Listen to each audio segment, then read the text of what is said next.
I haven't done one of these in a couple of weeks, and I didn't like the other ones. I did one the other day, and I posted and I took it down. I thought, I got into that Gabby Hayes voice. I didn't like it. So I thought I'd comb my hair and put on a shirt with a collar and dress it up a little bit. This is the opening of the third book, at least the philosophical opening of the third book. I don't know if any of this will survive. This is Lost Objects in Adult Life. It takes place 30 years after. It starts at least 30 years after the end of the second book. It'll reflect back on and connect the pieces. I'm going to read this in two parts. This is the first part. It's too long to read in one part, and okay, Lost Objects in Adult Life. I saw a show on TV where there was a segment about moraines in Canada, mounds of dirt and rock left over as the glaciers receded. There were neat little rows laid out like rolls of cookie dough waiting to be sliced. A man dug in one and came up with a flat rock he tapped and split, exposing a fossil of a leaf. He said the fossil had been formed when this particular part of the tectonic plate sat where what is now the middle of the Atlantic Ocean. It was a tropical plant, so the climate at that place and that time was similar to what would be in an equatorial rainforest today. The leaf had fallen into mud, got covered over, and left this perfect impression of how it lay as it was pressed into darkness so long ago. The tectonic plate, which was moving at the time this happened, kept moving at about an inch a year. It moved north and hit another plate, split off, and part of it went to Europe and formed Scotland, Ireland, and England. The rest made up a fair amount of the eastern part of North America. It hit, and at an inch a year, buckled up itself on the other plate and formed a mountain range maybe as high as the Himalayas are today. The mountains, after they stopped growing, wore down by nearly an immeasurably small amount of grit each year until they had disappeared. Many times glaciers had passed over them, flattened them, and spread out what was still there. And on this one day, sometime in the early 2000s, a man casually walked over and dug for a couple of minutes and brought out this ancient photograph of a leaf, the image of which had not been in the light since before the continents as we know them, long before dinosaurs, long before anything we knew of the world in any context existed. He held it up and told its story. It connected back maybe, what, a billion years? Could it be that long? It was farther back than I or any human would ever be remembered. I knew the time of man would be eaten by the plates as one rolled under the other and melted in the magma of the earth. The entirety of all the physical stuff we know as a world churned under and eaten, cooked, melted by the inner earth. All vestiges of it being, anything we knew, gone and formed as melted rock to flow out again underwater or to shoot into the sky from a volcano, or ooze out across some far, far away future landscape. All mixed in and one with many ancient past and distant futures, all one thing with no thought left to contain it. I have maybe 80 years on Earth.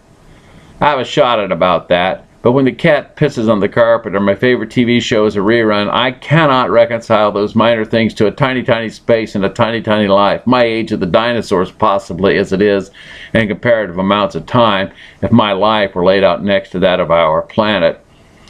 I am all that ever was or ever will be in the time in which I have to consider it. All is gone when I am gone. I cannot hold the profundity of forever and always, or even imagine it. I lack profundity and focus. I am not focused. I am not profound. I creak when I walk. My feet hurt as my joints deteriorate with arthritis. I've had 4 surgeries on broken things by 4 different orthopedic surgeons.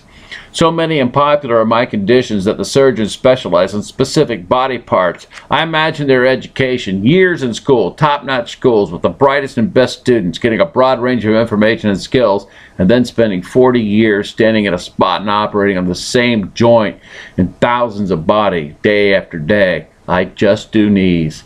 The knees are not the problem. They can be replaced completely if the repair doesn't hold. The feet are the issue. So many joints to fail, and the weight of my body on these failing connections wears them more with each step I take.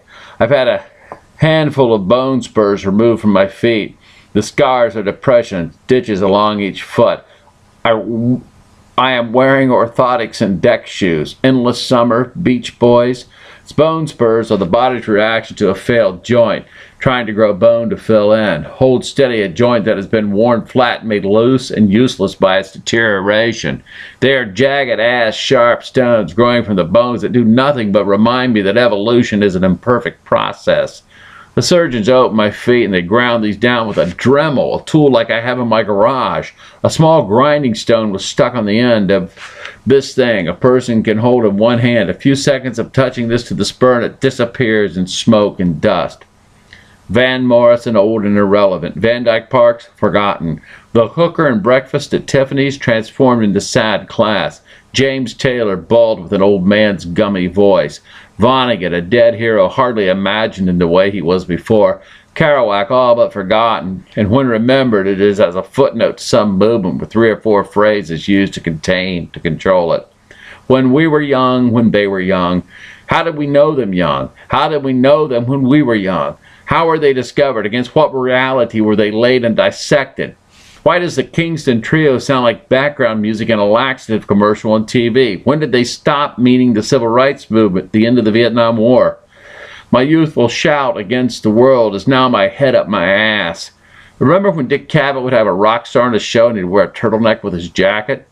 Mary Travers, hot as hell with that beautiful hair she flipped as she sang, standing with Dr. King, became a rasping fat woman with an oxygen tube clipped to her nose, sitting squat in a chair, legs spread to give her belly a place to fall.